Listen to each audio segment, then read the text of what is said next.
Yunus Ibn Matta, referred to Jonah in English, was a messenger of Allah sent to Nineveh, a city in northern Iraq with a population of over 100,000. Prophet Yunus was seemingly an ordinary man who was born and raised amongst the fellow citizens of Nineveh. The booming city of Nineveh had long forgotten the message of Allah and became a city filled with idol worshipping and sin. Allah decided to send Prophet Yunus, a man born amongst them, as a messenger to guide them to his path, the path of light. Prophet Yunus immediately set out to fulfill his Lord's wish and invited his people to turn to Allah and shun idol worship. But the people of Nineveh rejected Yunus, just as many nations rejected the prophets and messengers before him. Yunus was not deterred, he continued to call them to the worship of Allah, reminding them of the terrible wrath of Allah that was directed at Ad, Thamud, and the people of Nah. But they rejected this and said, "We and our forefathers have worshipped these gods for many years and no harm has come to us." Prophet Yunus wanted to help them and was persistent. He did not give up on his people, despite their ignorance and harsh words. He continued to warn them of Allah's punishment. Let it happen, the men laughed, and informed Yunus that they were not the least afraid of his empty threats. Prophet Yunus was disheartened, he gave up on his people. Without the permission of Allah, he decided to leave the city of Nineveh in hopes of finding a community far away that would accept him and enter the fold of Islam. The calm skies over Nineveh soon turned red with anger, preparing to spit out the wrath of Allah. Men, women, and children gathered at the mountain tops, watching the combat of the skies above them with hearts filled with fear. They soon remembered Yunus's warning of Allah's punishment and feared the predicament of Ad, Thamud, and the people of Nah. With newfound faith, they fell on their knees, with their hands stretched out they began to beg for Allah's forgiveness and mercy. Moved by this display of sincere repentance, Allah lifted his punishment, forgave his subjects and showered his blessings upon them. As the skies cleared, the people prayed for the safe return of their beloved Prophet Yunus, so that he could guide them through the path of Allah.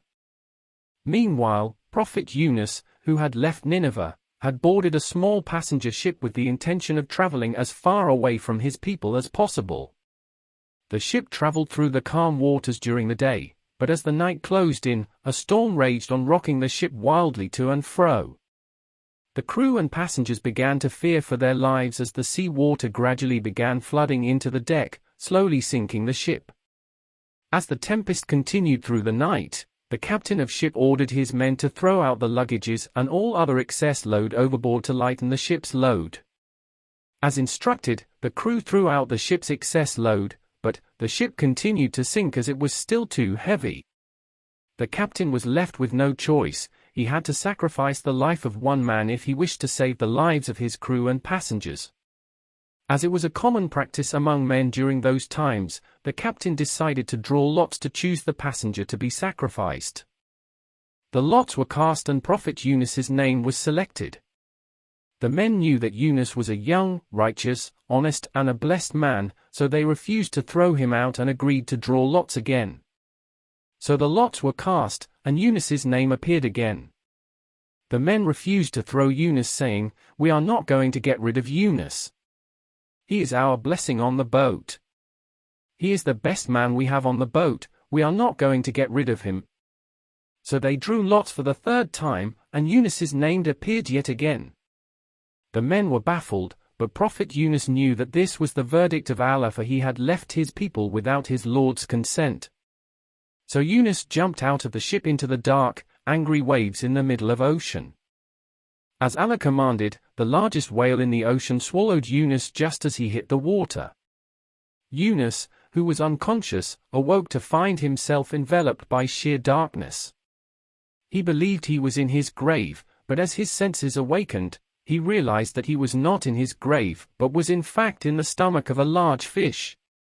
Deep in the stomach of the whale, Prophet Yunus prostrated to Allah and said, "O Allah, I am prostrating to you in a place where no one has prostrated to you before, in the stomach of a fish."